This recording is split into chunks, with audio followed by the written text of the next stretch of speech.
Is learning Vietnamese hard? Yes. But why is learning Vietnamese hard?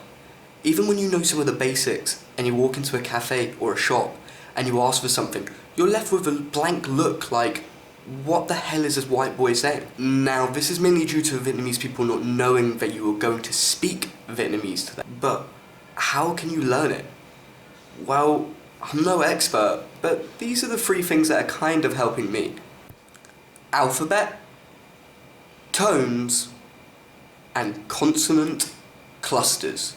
Now I know that there are plenty of other stuff as well, but we're gonna only focus on these 3 things, otherwise it's gonna get a little bit more complicated. Now when you look at the alphabet, it looks slightly similar to English. Some of the letters are the same. It doesn't look like this,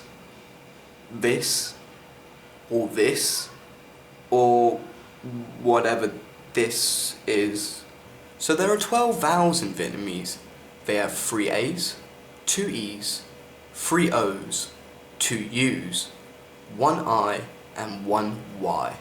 The best way I've learned this was to record myself saying the letters and then play it back and play it back and play it back. After doing that, you'll be able to read a lot of the stuff on the signs and notice that this is a D and this is a Z and this is a ga sound and not a ka sound.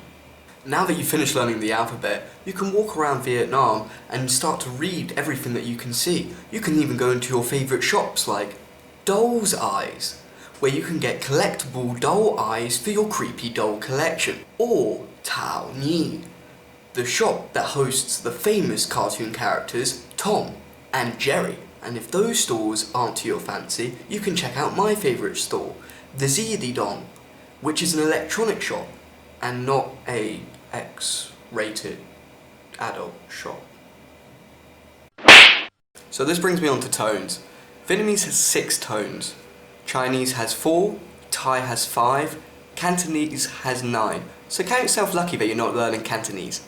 Okay, so the tones are unmarked, acute, grave, tidal, underdot, and hook above. Or what I like to call the question mark tone. Now these tones are really important to get right, because when you go into a restaurant or a cafe, you want to go, Em ơi, cho anh 2 bánh mì pate chung. You don't want to say, Anh ơi, cho em 2 bánh mì pate chung. Otherwise, he's going to be like, does he want dog in his sandwich, or is he calling me a dog? And believe me, if you're in Vietnam, you definitely want to get that one right. Now they have some words that are spelt the same, sound the same, and have the same tone, like da, da, and da. But don't worry, when you go into a cafe and ask for a nice coffee, they're not going to put stones in your drink and give you a kick. Well, I hope that they don't. Now this one brings me on to my final one, consonant clusters. This one is the biggest pain in the ass one to learn, because when you think you are doing it right, the locals will tell you you aren't doing it right.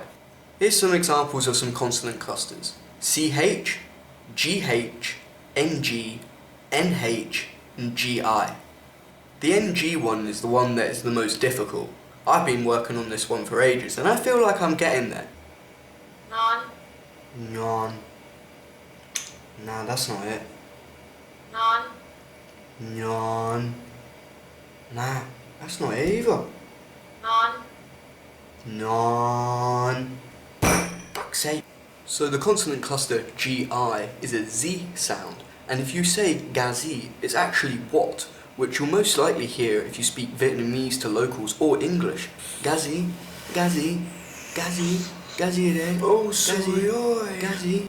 The CH and the TR sound exactly the same, unless you're from the south, but I live in the north, so they sound the same, and it's just ch, which is the same as you saying cheese. But if none of this has worked for you, you can always just watch some nice Vietnamese TV.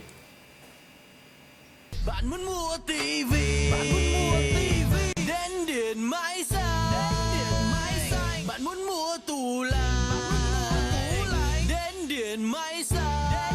On second thoughts, it's pretty damn hard.